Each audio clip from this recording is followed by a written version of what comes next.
Congress guarantee హామీలపై విపక్షాల విమర్శలు peaks కి వెళ్తున్నాయి. మహారాష్ట్ర ఎన్నికల ఫలితాల తర్వాత గ్యారంటీల అమలే లక్ష్యంగా బీజేపీ బీఆర్ఎస్ రాజకీయ దాడి తీవ్రం చేయడం ఆసక్తికరంగా మారింది.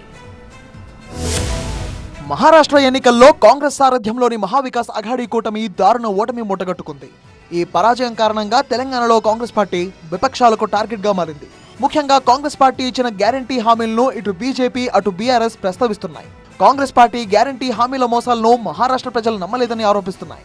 కాంగ్రెస్ పార్టీ మోసపూరిత హామీలను మహారాష్ట్ర ప్రజలు విశ్వసించలేదన్నారు కేంద్ర మంత్రి కిషన్ రెడ్డి.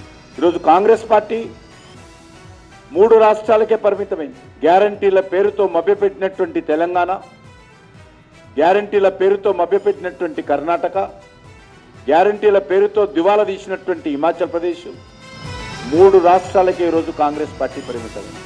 దేశంలో కాంగ్రెస్ కు 3 రాష్ట్రాలే మిగిలాయని, ఆ 3 రాష్ట్రాల్లోనూ కాంగ్రెస్ మోసపూరిత గ్యారంటీ హామీలతో అధికారంలోకి వచ్చిందని విమర్శించారు. గ్యారంటీల పేరుతో తెలంగాణ ప్రజలను మోసం చేసిన సీఎం రేవంత్ రెడ్డి మహారాష్ట్రలోనూ అదే చేయాలని అనుకున్నారని మాజీ మంత్రి హరీష్ రావు ఆరోపించారు. అయితే మహారాష్ట్ర ప్రజలు కాంగ్రెస్ కు బుద్ధి చెప్పారన్నారు. మహారాష్ట్ర ప్రజలు ఈ 6 గ్యారంటీల మోసాల్ని గ్రహించింది కనుకనే కాంగ్రెస్ పార్టీకి గుణపాఠం చెప్పింది. అయిందా రుణమాఫీ? 101 దేవుళ్ళ మీద ఒట్టు పెట్టి రుణమాఫీ విషయంలో రైతుల్ని మోసం చేసిన వ్యక్తి మన రాష్ట్ర ముఖ్యమంత్రి రేవంత్ రెడ్డి గారు. ఇంకా తెలంగాణలో మోసం చేసింది జాలదు, మహారాష్ట్ర ప్రజల్ని కూడా మోసం చేస్తామని ఆడ ప్రచారం చేయబోయింది. వాళ్ళు అన్ని గ్రహించింది, అన్ని విషయాలు అర్థమైనవి కనుకనే మహారాష్ట్రలో కాంగ్రెస్ పార్టీ గుణపాఠం చెప్పింది.